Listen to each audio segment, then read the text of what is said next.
lipocelluloid purists. I'm Benjamin, I'm Benji, and I'm Ben. And you're listening to Three Indistinguishable Guys Talking About Movies, a podcast that, according to one Apple Podcast reviewer, is, quote, the podcasting equivalent of the unsettling, mysterious squish you feel when you sit in a movie theater seat. Today we'll be reviewing The Blood Pits, a pulpy thriller about a Green Beret played by Dave Bautista, who's kidnapped by a consortium of wealthy sociopaths and forced to fight for his life in underground death matches. I went into this one thinking it was going to be some low-budget B-movie schlock, and it is, for the most part, don't get me wrong, but I was pleasantly surprised by the emotional depths explored in the script and conveyed by its star, Mr. Bautista. What did you think, Ben? Well, I watched it in one of those fancy movie theaters with dinner service and big cushy reclining seats, so I slept through most of it after 3 beers and a bucket of deep-fried macaroni balls. But what I saw was a nice change of pace from the nightmare I woke up screaming from. Well, that's a ringing endorsement if I've ever heard one. Benji, how about you? Sorry to spoil the fun here, boys, but alas, I must admit that I did not like this film. As usual, Hollywood falls back on tropes and stereotypes to tell a story about a world they know nothing about. They've removed the textures and nuances that explain why underground fighting tournaments run by a shadowy collective of the uber-rich are often called the beautiful game.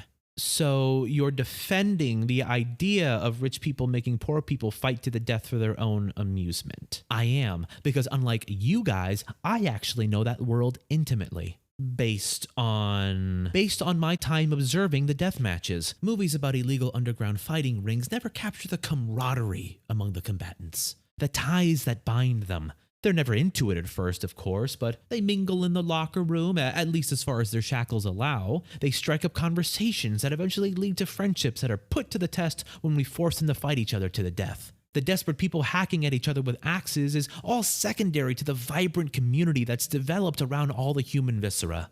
And you have no problem with any of it. Well, I mean, I wish the shadowy governing body of elites who run the global network of death pits cared a little bit more about the safety of its fans. But, you know, there are foul balls in baseball, and basketball players crash into the courtside seats all the time. So a spear ricocheting off a shield and into your chest as you flag down the PCP vendor is a thankfully rare but sadly unavoidable part of the game. But if you survive, they let you keep the spear. I usually just give it to a kid, though.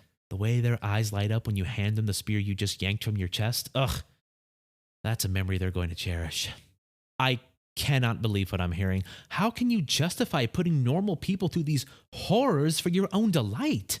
Look, I'm not blind to the pain we're causing. Some of them aren't happy about it, but 1 out of every 300 or so find themselves exactly where they should have always been, relentlessly chopping up strangers they've been commanded to kill as they're cheered on by a few dozen sweaty men in suits. And honestly, I've gotten to know some of these guys, and they are just the best. Guys like Syphilis Terry and Gunk. Oh man, you guys would love Gunk. He has this really cool hole in his brain that he can whistle out of. Like the enchanting song of a meadowlark. He keeps saying he's going to bring his kid around when he discovers his bloodlust. He caught Gunk Jr. roasting ants with a magnifying glass, so it should be any day now. I'm excited for that. I only know him from pictures. He's getting so big. The brain hole doesn't run in the family, though. Not unless Junior also takes a spiked mace to the head.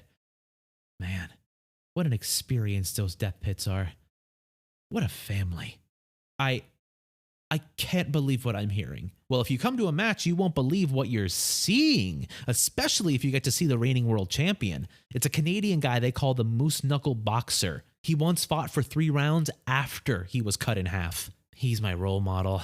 So the only reason you dislike the movie is because it sheds a negative light on a stomach-churning blood sport. Well, I mean, I didn't like the cinematography. Oh, well, yeah, for sure. It looks like dog shit. Well, that wraps up this week's episode. Follow us on Twitter at inaudiblecast and contribute to the Patreon at patreon.com/inaudiblepod.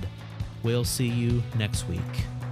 PCP here. Get your PCP right over here. Get your body-numbing hallucinatory PCP that goes down real smooth over here.